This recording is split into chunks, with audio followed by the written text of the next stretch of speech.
What happens when we die? Is it the end or the beginning of something else? Throughout history, humans have looked at the stars, the soil, and within themselves to answer this ultimate mystery. From ancient tombs to modern science, every culture and religion has its own vision of the afterlife. Today we'll explore what death means according to ancient Egypt, ancient Greece, Hinduism, Buddhism, Christianity, Judaism, Islam, and even atheist perspectives. Let's begin this journey beyond the veil. To the ancient Egyptians, death was not the end, but a transition to eternal life. Life on earth was seen as preparation for the journey to the afterworld, and this journey was long and filled with trials. The soul, or Ka, was believed to leave the body and enter the Duat, the Egyptian underworld. There, the soul would face gods, monsters, and challenges. The most important moment? The weighing of the heart. In this ritual, the god Anubis placed the deceased's heart on a scale against the feather of Ma'at, the goddess of truth and balance. If the heart was light, untainted by evil, it passed the test. If not, the heart was devoured by Ammit, the soul-destroying beast. Those who passed entered the field of reeds, a paradise mirroring life on earth but without pain or death. Burial rituals, mummification, and the inclusion of spells from the Book of the Dead all aim to prepare and protect the soul for this sacred journey. The ancient Greeks believed the soul descended to the underworld, a vast shadowy realm ruled by Hades. The soul was guided across the river Styx by Charon the ferryman, but only if the dead had been buried with a coin, usually placed in the mouth. Once in the underworld, souls faced different fates. Tartarus, the deepest and darkest pit for evildoers and enemies of the gods, where punishment was eternal. Asphodel Meadows, a neutral zone for the average person, not painful but dull and empty. Elysium, the reward for heroes, poets, and the virtuous, a blissful paradise of peace and honor. Some souls were even said to be reincarnated, continuing the cycle until they were worthy of Elysium forever. The Greeks didn't fear death itself.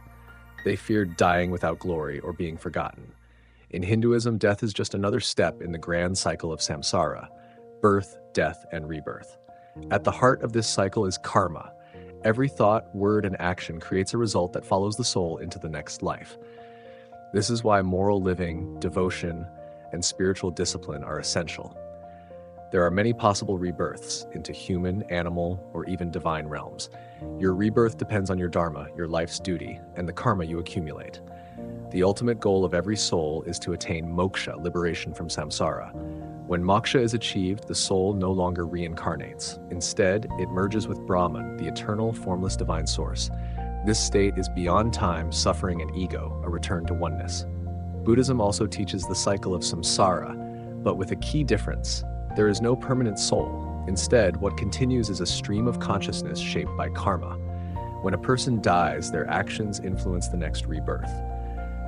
There are 6 realms of existence, from gods and humans to animals and even hell beings. These realms are not eternal but temporary, shaped by karmic balance. The goal is to escape this endless cycle through enlightenment. When someone achieves nirvana, they no longer crave, suffer, or return. Death then becomes a peaceful release, a final extinguishing of the self as we know it.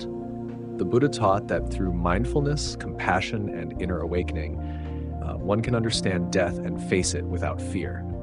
In Judaism, the afterlife is not always detailed, but belief in it exists, especially in later traditions. The Hebrew Bible speaks of Sheol, a shadowy, silent realm of the dead. Later Jewish texts introduce the concepts of Gehinnom, a purifying realm, not eternal damnation, but a temporary place where souls reflect and are cleansed. Olam Haba, the world to come, a spiritual future for the righteous. Some Jewish beliefs include resurrection of the dead, especially in Messianic times, where all souls will be judged and restored to life. But more than the afterlife, Judaism emphasizes how you live here and now, your actions, justice, kindness, and your relationship with God. Christianity teaches that life is a journey toward eternity and that death is a moment of judgment. Upon death, each soul faces divine judgment. The righteous who believe in Jesus Christ and live by his teachings are welcomed into heaven, a place of eternal peace and closeness to God. The wicked, or those who reject grace, face hell, a state of separation from God, often described as suffering or regret. Some Christian denominations also teach purgatory, a state of purification for souls not yet ready for heaven.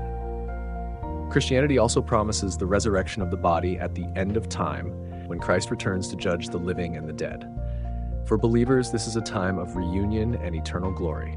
Islam offers one of the most detailed visions of the afterlife. At death, the soul enters barzakh, a waiting phase until the day of judgment. During this time, the grave becomes either a garden of peace or a pit of darkness based on one's deeds. On Judgment Day, each person's actions are weighed. Those whose good outweighs the bad are admitted into Jannah, a paradise of rivers, gardens, and nearness to Allah. The sinful face Jahannam, a place of fire and sorrow. Islam emphasizes mercy, accountability, and the reality that life is a test with eternal consequences. Atheism, by definition, denies belief in a divine afterlife.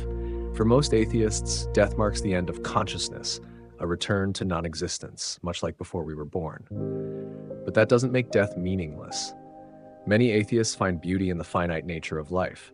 They focus on the legacy they leave, the love they give, and the progress they contribute to humanity. In this view, immortality exists not in heaven, but in memories, in art, in the atoms that return to the earth and stars. Death, feared, revered, misunderstood, is one of the few experiences that unites us all. Whether you believe in eternal life, reincarnation, resurrection, or finality, your view shapes how you live today. So what do you believe? Let us know in the comments. Like, share, and subscribe for more journeys into life's biggest questions. Until next time, stay curious.